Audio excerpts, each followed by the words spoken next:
नमस्कार दोस्तों, स्वागत है आपका मेरे चैनल महेश एस्ट्रो ज्योतिष नेटवर्क पर। आज हम बात करेंगे मीन राशि के बारे में, 2021 के वार्षिक राशिफल के बारे में।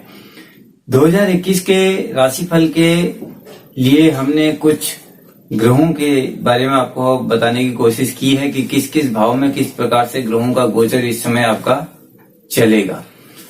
तो ग्रह गोचरीय जो व्यवस्था है उसके विषय पर अगर चर्चा करते हैं तो मीन लग्न के लिए या मीन राशि यानी कि आपको हम ये बता दें कि चंद्रमा को हमने आधार माना हुआ है और चंद्रमा को आधार मान करके यह वार्षिक राशिफल हमने बनाया है। और यहाँ पर चंद्र, सूर्य, गुरु और शनि जैसे ग्रहों की अहम भूमिका आपके संपूर्ण वर्ष के इस जीवन के अग्रिम पड़ाव पर पड़ने वाली है।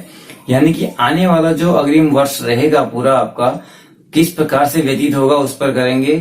और यहाँ सभी लोगों के मन में या हम सब यही जानना चाहते हैं या हमारे मन में एक उत्साह रहता है नए वर्ष को लेकर के कि किस प्रकार से हम अपने इस नव वर्ष में प्रवेश करके अपने कार्य व्यवस्थाओं को ठीक से व्यवस्थित कर पाएंगे या किन चीजों में हम अपने समय को लगा सकते हैं, धन को लगा सकते हैं, या क्या हमको इस साल में नया कार्य करना चाहिए, क्या नहीं करना चाहिए। इन सभी विषयों को लेकर के हम उपस्थित हुए हैं आपके सामने आपके राशिफल को लेकर के।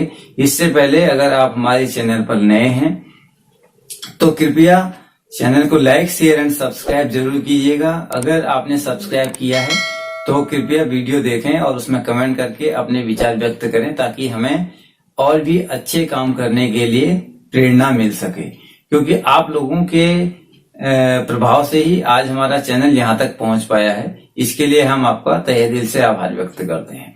तो आइए बात करते हैं मित्रों आपकी राशि के बारे में, यानी कि मीन राशि के बारे में पीसेस। और यहाँ अभी अगर हम देखते हैं तो आपकी राशि के लग्न में अगर कोई ग्रह नहीं है तो लग्नेश आपकी राशि के लग्नेश की अगर हम बात करते हैं तो राशि स्वामी बृहस्पति इस समय नीच होकर के एकादश भाव में गोचर कर रहे हैं। क्योंकि गुरु ग्रह का एक नेचर होता है, वो जहां जिस पोजीशन पर रहते हैं तो उस भाव पर एक साधु की तरह, एक सन्यासी की तरह, यानी कि सन्यासी का क्या होता है, परोपकार की भावना से जीवन व्यतीत करना, परोपकार के लिए जीना। तो बृहस्पति ग्रह आपकी राशि के अंदर में इस वर्ष के स्टार्टिंग समय में यानी कि प्रारंभ में ही इसी भावना को व्यतीत करता हुआ सा प्रतीत होता है। क्योंकि बृहस्पति अपनी जाति, धर्म और कार्य से एक गुरु है और देव गुरु भी उसको मानते हैं, क्योंकि ब्राह्मण जातीय ग्रह बृहस्पति है। तो ब्राह्मण जातीय ग्रह होने से उसका अपना कार्य क्षेत्र, कार्य प्रभार धार्मिक क्रियाकलापों से जुड़ा हुआ होता है।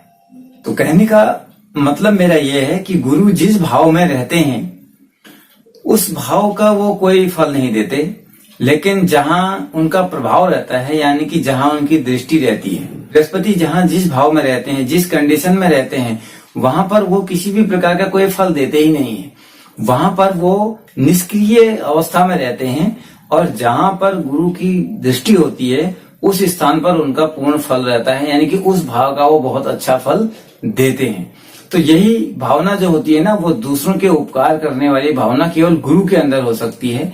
यानी कि दूसरों को हितकारी बनाना, दूसरों के हित में काम करना, दूसरों को अच्छे सच्चे ज्ञान मार्ग की ओर प्रशस्त करना, यह दूसरों की भलाई के बारे में जो व्यक्ति सोचता है वो गुरु है। तो आपका राशि स्वामी गुरु इस समय शनि ग्रह के साथ में बैठा हुआ है, तो आपके अंदर में इस तरीके की भावनाओं का आना स्वाभाविक है। और थोड़ा सा नैराश्य जीवन भी आप व्यतीत कर सकते हैं इस बीच में, क्योंकि शनि ग्रह गुरु के साथ में ही गोचर कर रहे हैं। तो शनि का क्या होता है कि जहां शनि ग्रह का अपना गोचर होता है वहां पर वो फुल ऑन रिजल्ट आपको देने वाले हैं, यानी कि लाभ भाव को प्रशस्त कर रहे हैं। और सूर्य बुध की युति है। यदि आप कोई स्कॉलरशिप से जुड़ा हुआ काम कर रहे हैं, यानी कि कोई शोध कार्य में जुड़े हुए हैं, कोई आप नया कोई ऐसी खोज में लगे हुए हैं, आप वैज्ञानिक हैं या किसी भी फिल्म इंडस्ट्री से जुड़े हुए नए चीजों के बारे में आप रिसर्च कर रहे हैं, कोई नई कहानी के बारे में आप सोच रहे हैं, तो उन सब चीजों में भी आपको अच्छा रिजल्ट यहाँ पर मिलेगा। और दूसरी चीज हम ये कहेंगे कि आपको प्रोफेशनली यहाँ पर बहुत अच्छा रिजल्ट मिलने वाला है। तो इसलिए गुरु का जो फल है, चाहे वो नीच कंडीशन में ही है, लेकिन ठीक है, आपको बिल्कुल स्पष्ट दृष्टि आज अगर हम देखें गुरु की, तो चंद्रमा आपके, अगर हम 1 जनवरी 2021 की बात करते हैं तो यहाँ पर चंद्रमा की कंडीशन बिल्कुल गुरु के ठीक सामने पड़ रही है। और पंचम स्थान एजुकेशन, शिक्षा, पढ़ाई लिखाई, प्रेम, इन सब चीजों के लिए होता है। तो इन सभी में आपको अच्छा रिजल्ट मिलने वाला है। तो यहाँ पर गुरु की जो दृष्टि है वो चंद्रमा पर है, तो ये बहुत आपके लिए शुभ है, आपके हर कार्यों के लिए शुभ है। और दूसरी चीज, आपके भाग्य स्थान के अंदर में शुक्र और केतु का गोचर है, तो शुक्र ग्रह भी यहाँ पर आपको अच्छा रिजल्ट देने वाले कंडीशन में ही दिखाई देते हैं। सूर्य बुध का तो बुधादित्य योग है। यह योग तो स्पेशली नौकरी करने वाले लोगों के लिए, विद्यार्थियों के लिए बहुत अच्छे योग बना रहा है। लेकिन हम आपको एक ही चीज कहेंगे कि थोड़ा सा दूसरे के पर आपको विश्वास करना सीखना पड़ेगा, यानी कि आप दुविधा में ना रहें।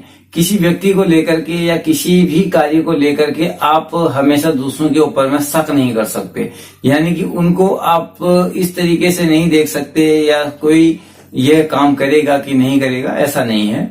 आपको थोड़ा सा दूसरे के ऊपर में विश्वास करना पड़ेगा, क्योंकि इस समय, इस साल में आपका जो राहु आपको सेकंड राशि के अंदर, यानी कि वृषभ राशि का राहु आपके तीसरे स्थान पर आ रहा है ना, यही राहु आपको थोड़ा सा दूसरे पर विश्वास करना नहीं सिखा रहा है।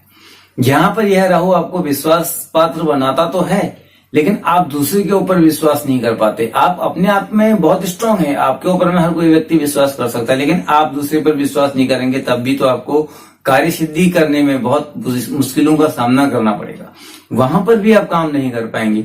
तो राहु और केतु का जो रिजल्ट होता है, एक्चुअल में यह व्यक्ति के व्यक्तित्व की एक उस परिभाषा का नाम है जहां पर हम एक अच्छे और बुरे और खुद के नेचर में और सामने वाले व्यक्ति के व्यक्तित्व में, सामने वाले व्यक्ति के व्यक्तित्व में एक उचित कंडीशन को बना करके चलते हैं, उचित तालमेल को बना करके चलते हैं। यही तो ये ग्रह हमें सिखाते हैं। तो वर्ष भर की अगर हम बात करते हैं तो जहां मंगल आपके लिए योग कारक कंडीशन में सेकंड स्थान के अंदर में आपके धन, कुटुंब, परिवार, इन सब चीजों को लेकर के बैठे हुए हैं, तो इन सभी में आपको अच्छा रिजल्ट मिलने वाला है। इन सभी में आपको अच्छा रिजल्ट मिलेगा। यही नहीं, आपको धन के मामलों में भी बहुत अच्छा फल मिलने वाला है। आपका कोई भी कार्य पैसे से संबंधित, चाहे वो इंक्रीमेंट का हो या किसी से पैसे लेने का हो या कोई इन्वेस्टमेंट का हो, ये अगर आपका रुका हुआ है तो इस वर्ष में ये काम आपके पूरे होने की प्रबल संभावनाएं हैं। क्योंकि अकेले अगर मंगल का गोचर स्वयं अपनी मेष राशि के अंदर में दूसरे भाव के अंदर में हो रहा हो, तो जहां तक मेरी नॉलेज है, जहां तक मैंने अभी तक ज्योतिष का अध्ययन किया है या जितना मेरा अनुभव है प्रैक्टिकल, उन सब बातों को ध्यान में रखते हुए इससे बढ़िया मंगल का गोचर पूरी कुंडली में कहीं नहीं होता। तो ऐसे लोगों को हमने बहुत ऊंचाइयों को छूते हुए देखा है। तो क्या पता प्रभु कृपा से आपका यह वर्ष इसी तरीके से बीत जाए, आप कुछ नया प्लान कर रहे हो और तो कहीं ऐसा भगवान ने आपके लिए कुछ प्लान किया हो कि आपका जो यह साल आपको बहुत बुलंदियों पर पहुंचा दे, ऐसा प्रतीत होता है। क्योंकि आपके लिए व्यवस्थाएं तो लगभग ग्रह गोचरी ये सारी अच्छी आपकी फेवर में बनी हुई हैं, अच्छी बनी हुई हैं। बस आपको केवल अपनी वाणी पर संयम रखने की जरूरत पड़ेगी। तो यहाँ पर आपको जो है मंगल का गोचर प्रभाव अच्छा मिलने वाला है, तो वाणी पर कंट्रोल रखने की जरूरत है। तो अगर ओवरऑल हम आपकी राशि के बारे में बात करें तो सब कुछ अच्छा है, स्वास्थ्य भी अच्छा रहेगा, व्यवहार अच्छा रखे दूसरे के साथ में। तो मित्रों, इसी के साथ साथ में हम लेते हैं आपसे विदा और अगली वीडियो में फिर आपके साथ में मुलाकात होगी। तब तक के लिए आप हमें दीजिए आज्ञा। अगर आपको हमारा यह वीडियो पसंद आए तो कृपया वीडियो देखने के बाद लाइक जरूर कीजिएगा।